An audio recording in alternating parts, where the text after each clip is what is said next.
All right, millions taking to the streets to protest climate change. And while the majority of protesters were peaceful, that wasn't the case in Portland, Oregon, all thanks to Antifa.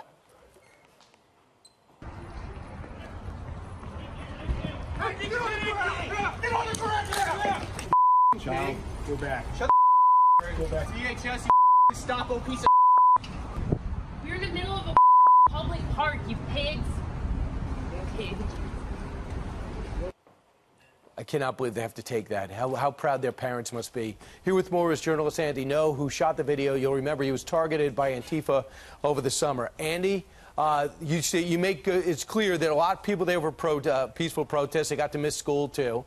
So how many were Antifa?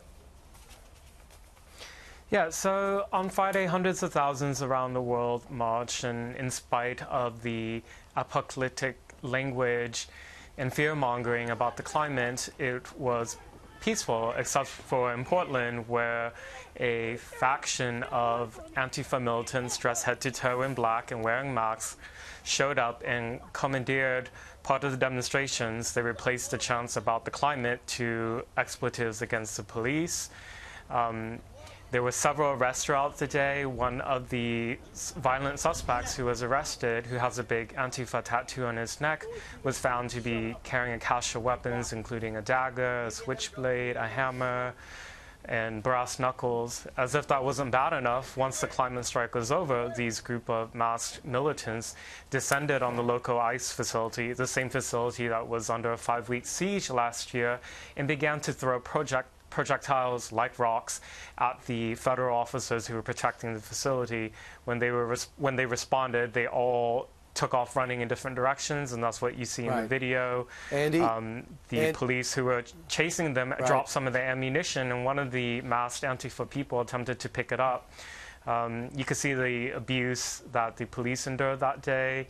Antifa says that they organized to oppose the far right, but really they just use that as a pretense to take to the streets, to cycle through a number of issues, and to push their political agenda. True. Andy, a couple of things. You were attacked. You know this personally. So you understand what they're violently capable of. But seeing those two kids, they look like white kids, late teens, early 20s. Is that typical Antifa?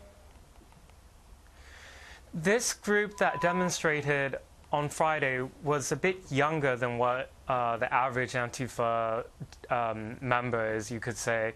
And this was their youth wings. And what's concerning about this to me is that this movement is able to recruit younger and younger people. I mean, many of these masked people were really children. And you see how they've bought onto this narrative that the police are evil, and they have no hesitation in not just showing disrespect to law enforcement, but hatred and trying to actively get in the way of the arrest. Right. Andy, we have to go to break, but if you're a guy, if you're a kid and you're screaming at a cop like that and challenging a cop, that police chief's got to empower his officers to arrest these guys, leave them in jail for a week or two, and then we'll see how militant they are when they get out. Thanks, Andy. Appreciate it. My pleasure.